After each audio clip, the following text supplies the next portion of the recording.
on day 3 of our trip, heading to our next destination. Good morning, everyone. Good morning, everyone. Good morning, everyone. Wet morning. Wet morning. It's raining today. We are on day 3 of our trip. Our next destination is Edenvale Winery. This is going to be a harvest host. Yep, and we had to get ready in the rain this morning to hook up. It wasn't too bad. It wasn't too bad. It was sprinkling. We got a little wet, but not too bad. We made it. So we are pulling into Edenvale Orchards, and it's the winery that we are staying at for Harvest Host tonight.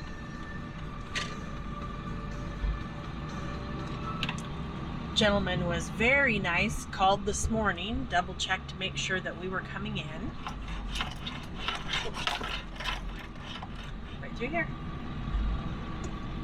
And he called us and told us that we are the only ones staying here tonight, so we can park anywhere in the field we want. This must be the field. Yep, this is the field. All right, here we are. We're gonna walk up to the winery itself. We're at Edenvale Winery. And don't forget the keys. We're gonna head up there and get a little something to eat. And all right, here we go.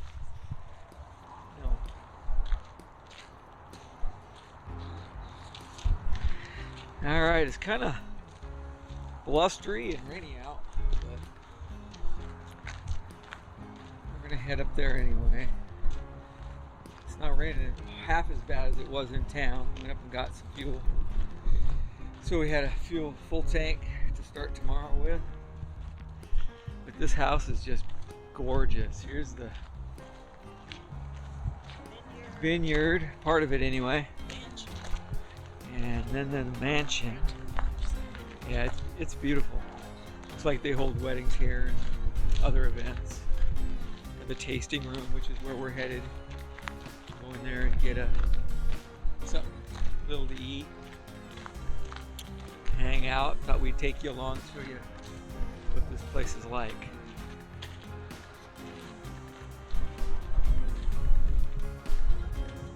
And you're probably getting raindrops on the lens, so I'm gonna apologize for that, but not much I can do about that.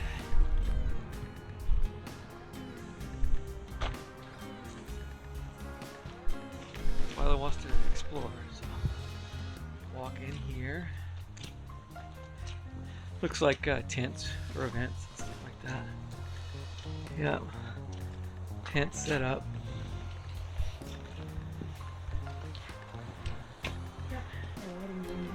Yeah, that's it. It's really nicely taken care of. And have a little sitting area right here. Oh, look at the little bird's nest. See the little bird's nest right there? Yeah. And this is a little sitting area. And they have a fireplace. It looks like it might be gas. Yeah. And there's the restrooms. Up in there, it's just really cute. Some more of the vineyards. And it's quite windy, so hopefully you're not hearing that on the microphone. This here looks like... This actually was a pear orchard back in the 1800s, and then they turned it into a winery. Yeah, kind of cool. Oh, I see you have a raindrop on your lens. Let me get that off of there. There you go. See better now.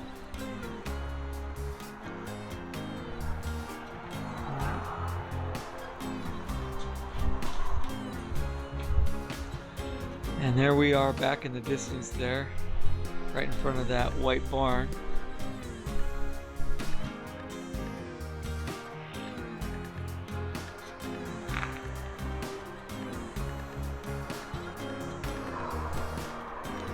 Very quaint, very nice.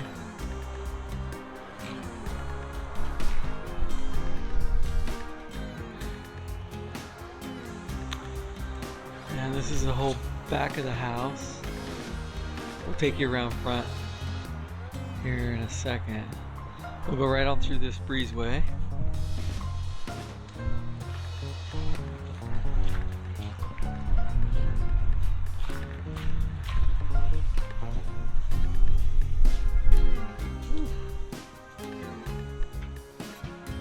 Hey, yeah, it's a breezeway, all right. Strong breeze. And then this is the front over here by this tree, and I'll turn around and show you the front of the place.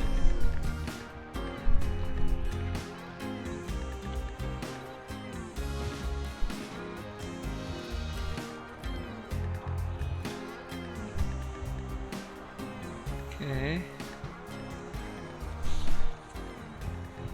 And there it is.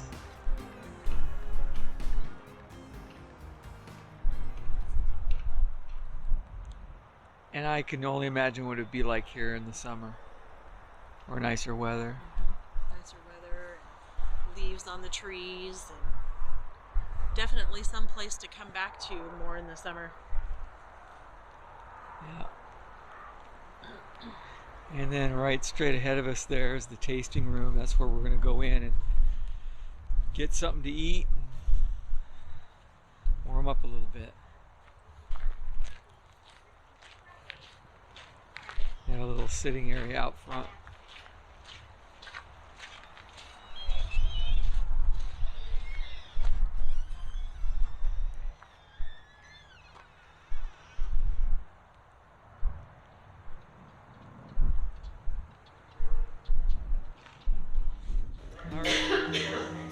Their tasting room is actually the old carriage house. They used to bring the carriages in here, and then they would walk through the breezeway that we just went through to go into the main house. And they also serve food here, and we ordered the Greek platter, and we'll cut back in and show it to you when it comes to the table.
This is our new buddy heater. It's gonna get cold tonight, and we didn't want to burn up all of our propane and use all of our battery up on our heater. So we went and purchased a little buddy heater. It's made to be used inside RVs, and it's safe. It has a CO2 alarm, it has a tip over alarm, and one of those little bottles on the side will allow it to run for 2 hours on high and 4 hours, I believe, or 5 hours on low. So this will keep us warm. It's good for 240 square feet. Our little home here is 204 square feet, so we should be good to go. Just thought I'd show you our latest purchase. Well, good morning, everyone. From the winery, we had an interesting yesterday afternoon and night. It started to storm a little bit, the wind blew. We had wind gusts, we had rain, and at one point we turned the trailer around and turned it the other direction so that the wind wouldn't be buffeting the side with our covers. We didn't want to ruin those. But besides that, the forecast called and said it was going to be called for 34 degrees. And usually that wouldn't be a problem, but we're boondocking. And that means that we don't have any plug-in power or plug-in water. It's all on battery and the water we have stored here on the coach. So we've never done that before with this rig. This is a new rig to us. So we worried a little bit about running the furnace all night because it has a fan, and that fan's going to draw right off that battery. And also we have a battery operated refrigerator, 12 volts, and it has to run all the time. And we do have upgraded batteries, but we didn't know how long that would be able to last. So we went out and bought a buddy heater at Home Depot. It's a heater that's propane that you can use indoors. It's made for that, specifically for trailers and tents and things like that. And we ran that until we went to bed around 9 o'clock. I didn't feel comfortable running it all night long, so we shut that off and we put our furnace at 55 degrees, hoping that it would, just kick on every once in a while. And it did, and it kept it at 55 degrees. We also put 4 or 5 blankets on our bed, and we were good and cozy. It was no problem with warmth, and it looks like the refrigerator stayed at a operating level to keep our food cold. And we still have lights this morning. And so what I'd like to do is just take you to the back and show you the panel that tells us how much we have left, and we'll see what it says. And then we'd like to have a coffee this morning. So our coffee maker is 120 volt, which means I'll have to turn an inverter on, which will invert the power to 120 from our 12 volt batteries. Well, I don't know if we have enough power to do that, but we'll soon find out. So let's go take a walk to the back and take a look at that panel. All right. Here's that panel. And let's see, it says we have 889 amp hours left in our batteries, which is hard to believe. We still have 12.5 volts coming from the battery. And our solar is putting in 1.3 amps, which is kind of hard to believe because it is completely overcast. And we have 77% of the battery left. So we should be okay. Now with these batteries, you can't run them 100% to zero. You have to only go to 50%. So it looks like we might have some battery left to make us some lattes this morning. Let's go do that.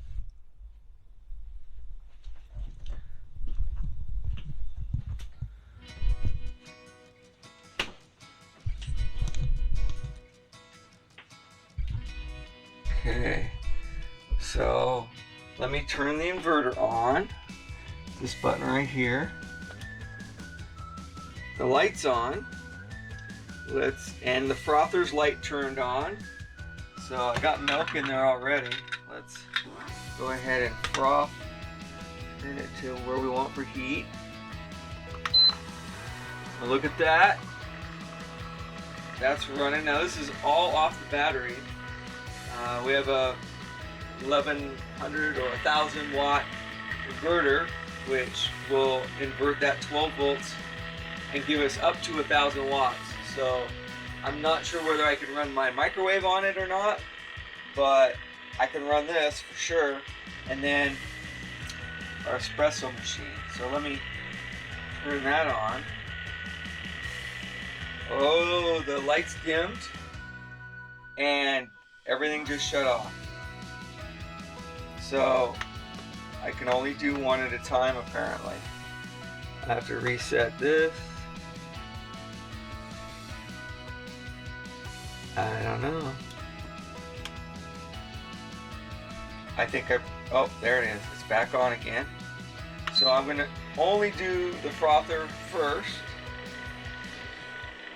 And then what I'll do is I'll unplug the frother. and I will turn on the latte machine or the espresso machine. And it should be okay, as long as I don't try to run both of those at once. And it may be because the batteries are so low currently that it's not being able to handle it. So let's see what we're doing here. Milk is warming and frothing.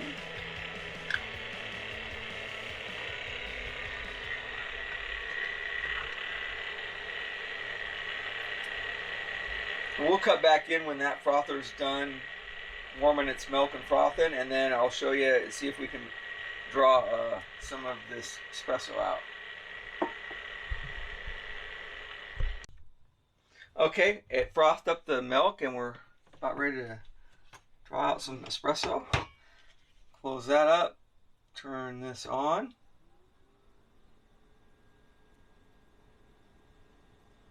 And it's warming up. And it shut off. So apparently we can't make espresso with this machine.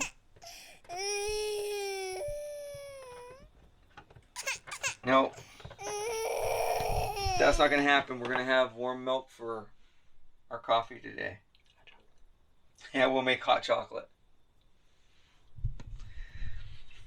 Well, that's that.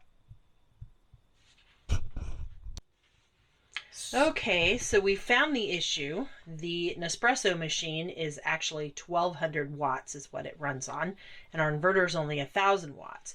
So we are switching to our Keurig, which is 800 watts. So this should not be an issue.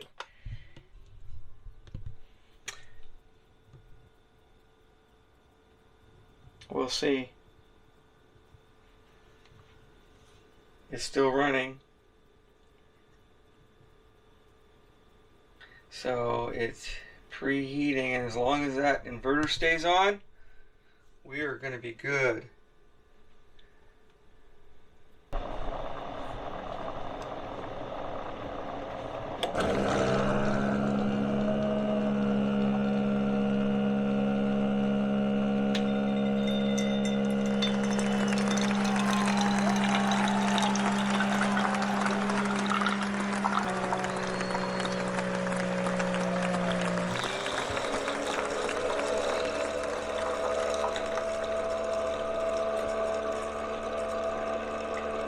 And there it is, a hot cup of coffee.